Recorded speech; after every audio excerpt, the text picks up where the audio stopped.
요즘 코로나로 한창 삶이 막혀 있습니다. 어디를 가나 요즘 막혀 있죠. 식당 외에는 카페나 극장이나 영화관이나 또한 공연장이나 심지어 학교도 지금 막혔다 열렸다 하는 어려운 상황 속에 있습니다. 그래서 사업이나 직장이나 학교, 취직, 문화생활, 스포츠도 지금 다 막혔습니다. 못하게 되었습니다. 모든 공간들이 대부분 닫혀 있는 상황입니다. 특히 이럴 때 우리는 아이들과 함께 집에서 많이 보내게 되고 또 부부가 서로 얼굴을 마주하는 일들이 시간들이 많이 늘어났습니다. 그럴 때 우리 속에 약간 짜증이 일어나고 피난도 스물스물 때로 그래서 마찰과 싸움이 늘 수 있는 상황입니다.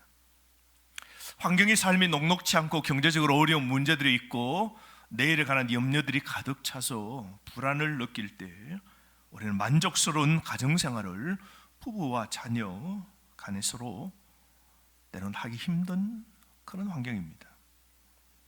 우리가 이런 삶 속에서 아내와 남편은 서로 어떻게 대해야 될까요? 오늘 이 본문은 인간관계에 대한 메시지입니다. 그래서 결혼을 했던 하지 않았던 또한 앞으로 결혼을 할 우리 청년, 우리 중고등부, 대학생들도 잘 들어야 되는 우리 모두에게 적용되는 본문의 말씀입니다. 어떤 사람은 다른 사람과의 관계를 늘 불편하게 만들고 어떤 사람은 다른 사람과의 관계를 늘 좋게 하는 그런 사람들이 있어요. 그 원인이 무엇일까요? 어떻게 하면 사람들과의 관계에서도 더 나은 교제를 우리가 할 수 있을까요? 먼저 가정에서도 본이 되는 삶을 살아야 됩니다.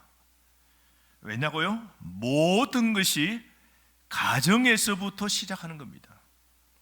하나님은 가정에서 시작하여 거룩한 삶을 살 수 있도록 하신 겁니다. 그래서 먼저 아내들은 가정에서 남편에게 어떻게 해야 될까요? 남편에게 복종해야 됩니다. 지금부터 여러분 약 2000년 전에 로마 제국의 고대 사회에서 아내가 먼저 예수 그리스도를 믿게 되는 개종을 했단 말이죠. 그러면 남편에게 아마 많은 핍박을 받았을 겁니다. 남편의 종교와 다른 종교를 아내가 받아들인다는 게 용납되기가 어려웠던 사회입니다.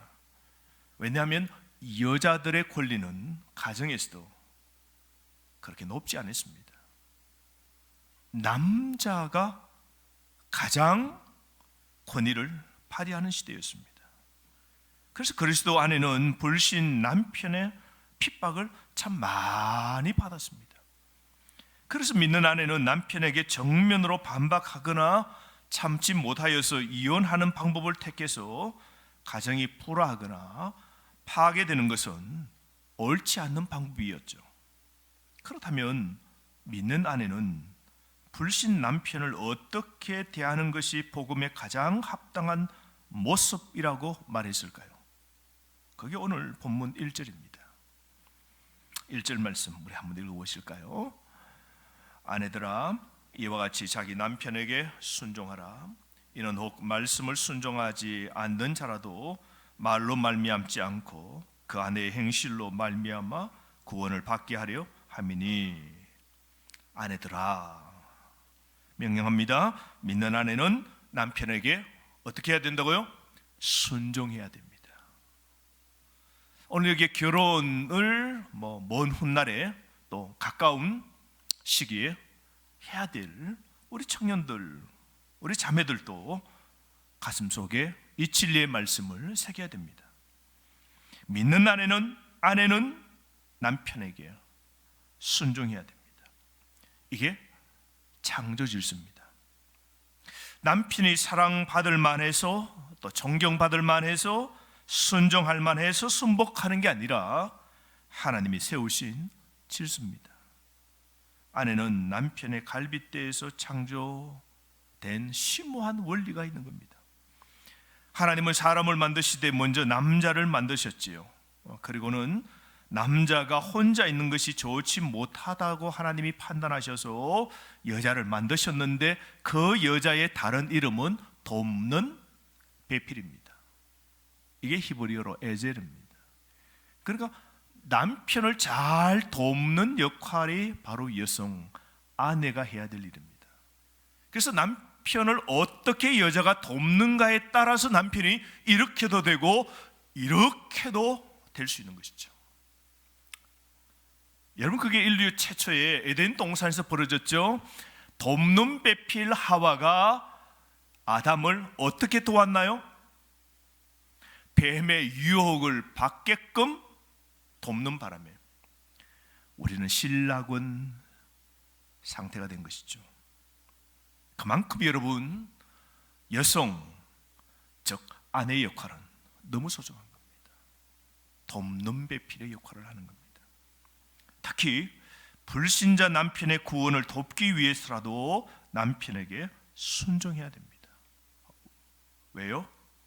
불신 남편은 예수 믿는 아내가 가정에서 어떻게 하는지, 자신을 어떻게 대하는지 누구보다도 잘 알기 때문입니다.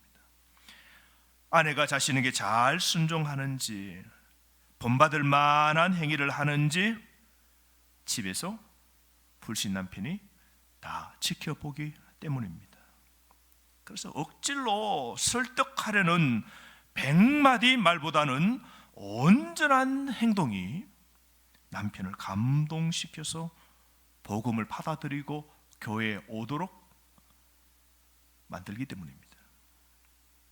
그러기 위해서 우리 아내는 더욱 어떻게 해야 됩니까? 2절 말씀 보세요. 경건하고 순결한 생활을 보여주도록 하라 그러지 않습니까? 2절 말씀, 그죠? 왜 이렇게 경건하고 순결한 생활을 여성들에게 하라고 그랬을까요? 이것도 2000년 전의 말이죠. 왜 이렇게 말했는지는 이 편지가 기록된 베드로전서의 그 사회적 배경을 우리가 좀 이해해야 됩니다. 이 편지의 배경은 2000년 전 로마 사회입니다. 로마 사회는 성적으로 극도로 타락했습니다. 그래서 천년의 로마가 쇠망하게 된 원인이 여러 가지 있는데요, 그 중에 대중 목욕탕 그리고 원형 경기장이 꼽힙니다. 귀족이나 일반 백성들은 누구든지 말이죠, 조그만 동전 하나 던지면 노천탕이라는 아주 너무 잘 돼 있는 대중 목욕탕이 있었습니다. 그곳에 가면 수천 명이 앉아서 그냥 그 몸을 씻고, 그럴 때는 온천이 있고, 그렇게 해서 그곳에서 보냈는데요, 로마 사람들은 굉장히 이 위생적으로 깔끔합니다. 수로 시설들을 너무 잘해 두었죠. 그렇게 몸을 씻고 난 다음 로마 시민들은 거리를 어슬렁거리다가 선술집에 매춘굴에 찾아가는 게 문화였다고 합니다. 뿐만 아니라 원형 경기장에서 격렬한 격투를 보게 됩니다. 아주 짐승과 싸우고 잡혀온 노예들이, 그죠? 검투사들이 그곳에서 막 싸움을 벌이게 되는 거죠. 그럼 사람들이 극도로 흥분하지 않겠습니까? 열광하게 되는 것이죠. 그 열광한 구경꾼들이 다 마치고 난 다음 자신의 그 뜨거운 열광을 진정시키기 위해서 사창가를 찾게 되는데, 그 사창가가 원형 경기장 주변에 다 있었다고 합니다. 그래서 로마 시내의 원형 경기장 주변에는 이런 사창가들이 대부분 대경기장 근처에 있었다고 합니다. 로마의 성적 타락의 밑바닥까지 내려간 건 동성애를 포함합니다. 그래서 로마 황제 가운데 14명이 모두가 동성애 자들입니다. 그래서 그 당시 성적 부도덕을 전혀 죄악시 여기지 아니한 겁니다.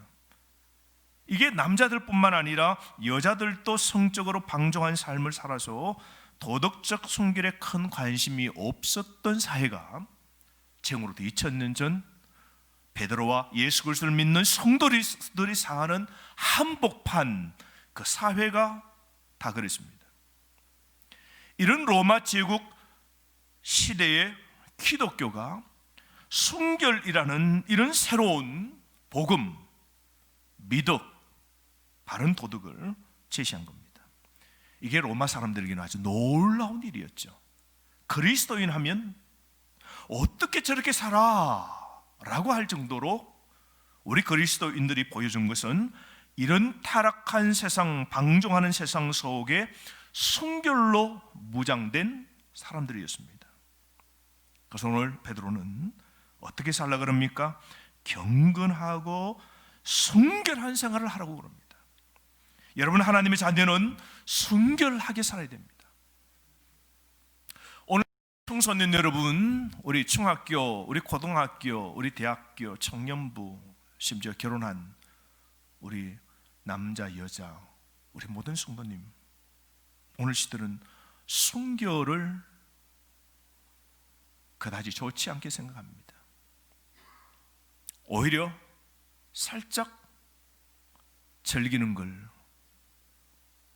오늘 우리를 부추기는 문화가 오늘 이 시대입니다. 얼마나 많은 것들이 우리를 무너지게 만들고 순결을 잃게 만드는지요. 오늘 이런 시대 속에서도 우리는 어떻게 살아야 될까요? 경건하고 순결한 생활을 해야 됩니다. 결혼한 사람들뿐만 아니라 결혼하지 않는 우리 중고등부 학생들도 나중에 만날 내 남편 될 사람 생각하고 나중에 후에 만날 내 아내 될 사람을 생각해서 오늘 우리가 청소년 시절 결혼하기 전에 우리는 어떻게 살아야 돼요? 경건하고 순결하게 살아야 돼요. 우리 하나님의 자녀는 이렇게 살아야 됩니다. 뿐만 아니라 외적으로 단정을 하는 것보다 내적으로 단장에 신경 쓰며 살라고 그럽니다. 외모에 지나친 관심을 버리고 내면을 아름답게 가꾸며 살랍니다. 하나님의 관심도 외모가 아니라 내면이기 때문입니다. 3절 말씀 보십시오. 3절에 이런 말씀입니다. 보세요. 여러분은 머리를 꾸미며 검부치를 달거나 옷을 차려 입거나 하여 거치장을 하지 말고 라고 그러죠. 그 당시 로마 시대의 여인들은 마음 가꾸는 일보다 치장하는 일에 더 관심이 많았어요. 아마 이건 오늘 시대가 더 할 걸요. 여러분, 마음을 내면을 아름답게 꾸미거나 겸손하거나 예절을 갖추거나 배려하거나 사랑하거나 인내하는 이런 것보다는 뭐예요? 외모를 고치고 바꾸는 일, 꾸미는 일. 오늘 이 시대는 모든 문화가 부추기죠. 잡지를 보면 아주 우리에게 그 상품을 사도록 만듭니다. 우리에게 우리 외모가 무언가 열등하게 느껴지도록 만듭니다. 그래서 오늘 시대만큼 대한민국은 성령의 이 나라가 있을까요? 로마 시대의 여인들도 동일했습니다. 하지만 예수님을 믿는 여인들은 곧 있으면 지워지고 부서지고 씻겨져 버릴 외모 치장보다는 그리스도를 담는 인격과 성품을 갖추는 일에 신경 써야 된다고 말씀하고 있죠. 4절 말씀, 우리 마음을 어떻게 해야 돼요? 우리 마음의 품성, 인격을 이렇게 갖추려고 하는데요, 첫 번째가 온유하랍니다. 온유하고라고. 여러분, 친절하고 부드럽고 자상한 걸 말합니다. 여러분, 우리가 꾸며야 될 것, 더 신경 써야 될 것 여러분 뭐냐면요, 이런 마음이에요. 온유한 마음이에요. 그래서 여러분, 여기 있는 우리 중고등부, 우리 또 우리 대학생, 우리 청년부들, 여러분이 배우자 정하는 조건이 그래서 외모가 되면 안 돼요. 여러분, 예쁘면 멋지면 다 된다 아니에요. 그게 첫 번째가 아니에요. 첫 번째는 신앙입니다. 아멘 좀 하세요, 여러분. 아니, 결혼하신 분 말고요. 우리 중고등부, 우리 청년부 아이들, 내 배우자의 조건을 위해서 지금부터 하나님께 기도해야 돼요. 근데 그 배우자의 조건이 뭐냐면, 첫 번째, 예쁜 멋있는 남자, 예쁜 여자. 외모가 첫 번째, 두 번째, 세 번째가 되면 안 돼요. 첫 번째가 하나님이 있는 신앙의 사람. 두 번째 뭐냐면요, 외모보다 내면을 봐야 돼요. 마음을 봐야 돼요. 그 마음이 어떤 사람? 온유한 사람, 따뜻한 사람, 부드러운 사람, 친절한 사람, 자상한 사람. 이런 게 두 번째, 세 번째가 돼야 됩니다. 여러분, 이게 결혼하신 분들은 다 알 겁니다. 외모 그다지 오래 못 갑니다. 마음은 오래 갑니다. 여러분 반대로 온유하지 못하고 거칠고 화가 나고 다투기 좋아하고 딱딱한 사람하고 한번 살아보십시오. 지옥이 따로 없어요. 근데 그 마음의 내면은 하루 만에, 한 달 만에, 1년 만에 이게 바뀌어지는 게 절대로 아니에요, 여러분. 마음의 밭을 꾸민다는 건요, 시간이 많이 갑니다. 우리가 외모를 치장할 때도 우리가 이 화장대에 앉아서 보통 때로는 30분, 때로는 1시간. 우리 정보동 아이들은 그냥 그 작은 손걸 하나 들고 뭐요, 하루 종일 이러고 있죠. 자기 얼굴 보고 따듬고 보고 또 뭐 뿌락지 보고 뭐 또 하고 뭐 보내요. 그래봤자 여러분, 우리 외모 꾸미는데 반나절 넘을까요? 그러면 완벽하게 달라져요. 그거는 외모를 바꾸는 건 쉬워요. 돈을 주고도 외모를 바꿀 수 있어요. 마음은요, 돈 주고도 못 바꾸는 겁니다. 우리가 어떤 사람 먼저 되어야 될까요? 내가 훗날 어떤 좋은 남편이 되어야 될까요? 내가 훗날 어떤 좋은 아내가 되어야 될까요? 우리 사랑하는 결혼한 우리 성도 여러분, 다시 한번 생각합시다. 하나님께서 우리에게 말씀하십니다. 외모보다 우리의 내면이 친절하고 부드럽고 자상하기를 원해요. 온유해야 됩니다. 이건 성령의 열매입니다. 신의 성품이죠. 예수 그리스도를 늘 닮아가고 기도하고 말씀 보는 시간들이 쌓여질 때 자신을 쳐서 더러운 걸 복종시키고 다 속에서 마음에 약한 것들을 쳐내고 잘라내고 씻어내고 던져 버릴 이런 훈련들을 하여 갈 때에 그렇게 아름다운 내면이 가꾸어지는 것이죠. 여러분, 좋은 사람 만나려면 먼저 좋은 사람으로 이렇게 지금부터 여러분 마음을 꾸미는 일에 신경 쓰길 바랍니다. 그래서 이런 사람은요, 딱 사람 보면 알아요. 이야, 진짜 좋은 사람이네. 그래서 그 포장에 현혹되지 않습니다.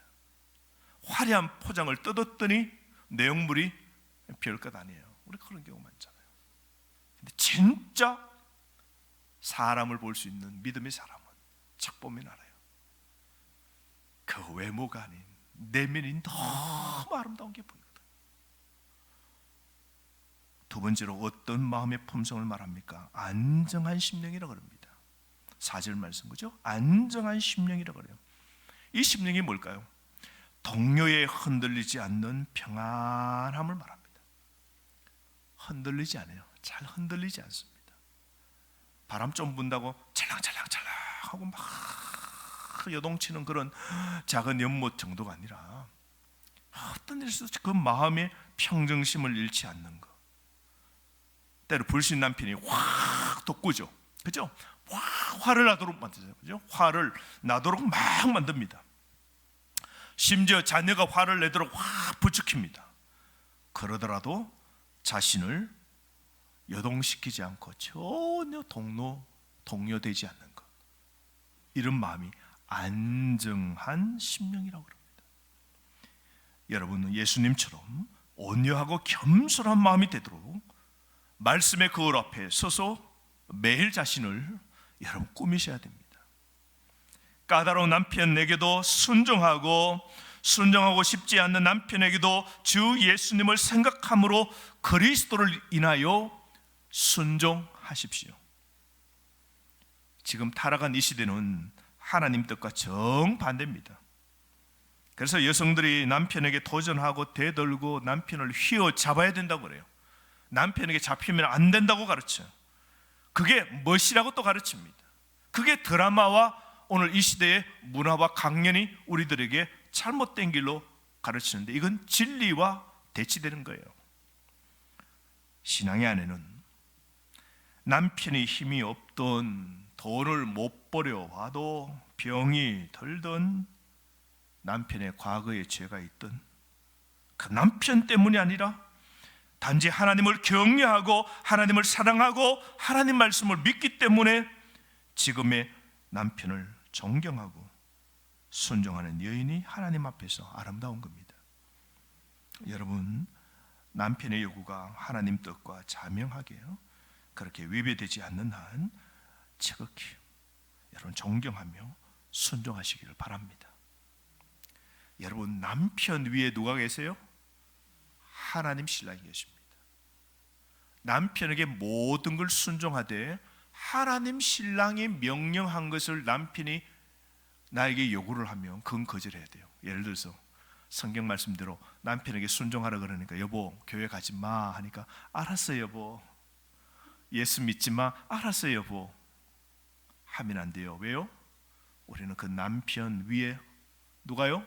하나님, 우리 예수의 신랑이 있습니다. 그 신랑이 뭐라 그랬어요? 예배를 드리고 믿음의 삶을 살라 그럽니다.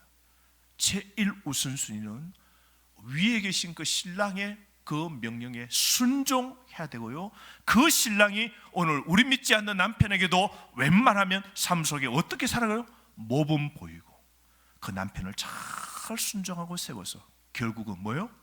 그 남편이 예수 그리스도 믿도록 만드는 그 일을 하라고 내 남편 위에 계신 예수 신랑이 우리에게 오늘 말씀하고 계십니다. 그러므로 오늘 여성 여러분, 아내 여러분, 오늘 신랑 되신 예수님이 말씀하십니다. 가정을 여러분이 잘 꾸미십시오. 여러분의 손에 가정이 달려 있습니다. 내 남편을 그리스도께로 인도하고 주님을 보여줄 수 있는 그 우리 여러분에게 있습니다. 그러므로 여러분 순결하고 거룩하게 여러분이 사시고 마음을 늘 가꾸어서 온유하게 친절하게 부드럽게 자상하게 대하고 가정의 삶 속에서 남편이 화를 돋고도 어떠한 그 삶 속에서도 동료에 흔들리지 않는 평안한 하나님이 주시는 이 성령 충만한 그런 마음을 늘 가질 수 있도록 여러분 노력하시기를 바랍니다. 그럴 때 가정은 이런 믿음의 아내를 통하여 천국이 되고 불신 남편이 예수님을 믿도록 그런 이런 놀라운 역사가 일어나는 것이죠. 그러므로 우리 하나님 말씀에 고운 것도 거짓되고 아름다운 것도 헛되나 오직 여호와를 경외하는 여자는 칭찬을 받을 것이니라. 이 말씀을 꼭 명심하십시오. 자, 오늘 이 본문의 말씀 보면 아내들에게만 남자에게만 말씀하신 것이 아니라 오늘 남편에게도 말씀하셨습니다. 우리 남자들이 들어야 될 것은 아내를 귀히 여기고 사랑해야 됩니다. 지금까지는 남편들이 가정에서 아내에게 해야 될 바른 자세, 아내들이 남편에게 해야 될 바른 자세에 대해서 말했는데요, 이제는 남편이 아내를 어떻게 올바로 대해야 되는지 말씀하고 있는데요, 오늘 이 편지의 배경이 되는 당시 이 로마 사회에서 아내는 남편의 소유물이었습니다. 그래서 남편들이 아내를 함부로 대하던 그런 시대였습니다. 그러나 베드로는 그리스도인 남편들은 아내를 사랑하며 귀하게 여겨야 된다고 말씀합니다. 왜요? 7절입니다. 여성은 상대적으로 남자보다 연약하여 끼어지기 쉬운 질그릇 같은 존재라고 말씀하고 있죠. 그래서 여성은 상대적으로 정서적으로 신체적으로 쉽게 상처받을 수 있는 연약한 그릇입니다. 뿐만 아니라 남성이나 여성이나 모두가 하나님 구원 받는 데 있어서는 조금도 차별이 없죠. 동등한 자격을 갖추고 있습니다. 예수님은 남자뿐만 아니라 여자를 위해서도 십자가에서 피를 흘리시고 속죄의 피를 흘리셨기 때문에 남편은 이런 자기 아내를 정기하게 대하여야 된다는 겁니다. 또 한 가지, 아내를 멸시하는 자는 기도하려고 해도 기도가 되지 않고 기도를 집중해서 한다고 해도 하나님이 그의 기도를 듣지 않는다는 겁니다. 그래서 한마디로 말하면 아내의 마음을 상하게 하고 아내를 거치게 대하고 아내를 함부로 대하면 딱 예배 드리려고 해도 뭐요? 예배가 잘 안 된다는 거예요. 그리고 집중해서 기도해도 하나님이 그 기도 안 들으신다는 거예요. 기도가 뜸해진다는 거예요. 기도가 막히지 않도록 가정에서 화목하게 다스려야 된다는 겁니다. 여러분 무엇보다 결혼하신 분들 잘 아실 겁니다. 가정이 불편하고 우리가 부부 싸움이 있고 이러면요, 예배 드리는 게 안 됩니다, 여러분. 기도도 안 돼요. 신앙생활이 안 돼요. 오늘 이 하나님 말씀을 꼭 명심하십시오. 신앙, 하나님과의 이 교제, 기도의 이 줄이, 이 통로가 막히지 않도록 아내를 사랑하며 존귀하게 그렇게 대하라고 그럽니다. 남편은 아내를 귀히 여기고 사랑해야 됩니다. 우리 예수님께서 교회를 사랑하셔서 자기를 죽기까지 내어주신 것처럼 아내를 사랑하십시오. 예수님께서 우리를 흠없도록 하신 것처럼 남편도 아내를 거룩하게 만들어야 합니다. 아내의 신앙이 자라도록 도와줘야 됩니다. 자신의 몸처럼 사랑하십시오. 경건한 남편은 아내가 그리스도 안에서 완전한 잠재력을 발휘하도록 도와줘야 됩니다. 우리 교회도 보면요, 정원이 꽤 넓습니다. 우리는 한 100평 이렇게 아니고 이 10,000평 땅에 어쩌면 다 정원이에요. 그래서 손가는 일들이 많아요, 여러분. 꽃 피는 게 그날 피는 게 아니죠. 전지치기 하고 거름도 주고 낙엽이 떨어지면 낙엽 위에 쌓였던 걸 다 걷어내고 이 손이 많이 가요. 조금만 우리가 방치하면요, 봄 지나 여름이 되면 갑자기 보면 이 풀들이, 잡풀들이 꽉 자라요. 우리가 걷는 길 사이 수북하게 여름에 한번 장마비 한번 내린 다음 날은요, 그 일주일간 사이에 풀들이 얼마나 많이 자라는지 매일 신경 써야 돼요. 매일 어쩌면 관리해야 돼요. 놓으면 어떻게 돼요? 이 아름다운 정원이 엉망이 됩니다. 참 그런 걸 많이 깨닫게 됩니다. 그럴 때마다 이런 생각이 듭니다. 좋은 결혼 생활을 하려면, 좋은 가정을 만들려고 하면 어떻게 될까요? 정원을 관리하는 것처럼 매일매일 따듬어야 됩니다. 손이 가야 됩니다. 관리해야 됩니다. 여러분, 결코 좋은 정원은 저절로 우연히 이렇게 만들어지는 게 아닙니다.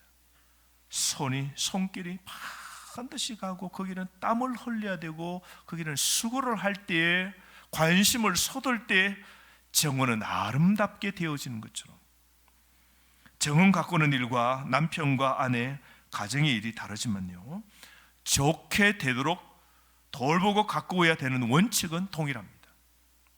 여러분의 정원이 잡초로 가득 차 있다면 여러분, 흙을 저주하지 마세요. 잘못된 만남이라고 생각하지 마세요. 내 아내가 안 된다, 내 남편의 영혼이 안 된다라고 그렇게 여러분 원인 탓하지 마세요. 자신의 영혼을 살펴보고 내 속에 있는 잡초를 뽑아내고, 내 가정 속에 있는 그 잡초들을 뽑아내고 아름다운 가정을 만들기 위하여 땀을 흘리고 말씀을 들고 기도에 눈물을 뿌리고 가꾸어야 되는 겁니다. 여러분, 하나님의 지시를 따르지 않으면 결혼 생활이 고르지 않고 매력적이지 않을 겁니다. 그러면 오늘부터 이 힘들고 어려운 이 코로나 상황 속에서도 가정에서 남편과 아내를, 또 자녀를 여러분 더 잘 챙기시기를 바랍니다. 오늘 마지막으로 여러분, 남편 여러분, 아내에게 사랑해요 라고 말하는 습관을 가지시기 바랍니다. 아내 여러분, 남편에게 나는 당신을 존경합니다 라고 말하십시오. 또 용서해 주세요 라고 말하는 연습도 하시길 바랍니다. 그래서 사랑과 존중, 이런 마음을 여러분 서로에게 드리는 여러분 되시기를 바랍니다. 바로 가정의 행복은 여기에서 시작되기 때문에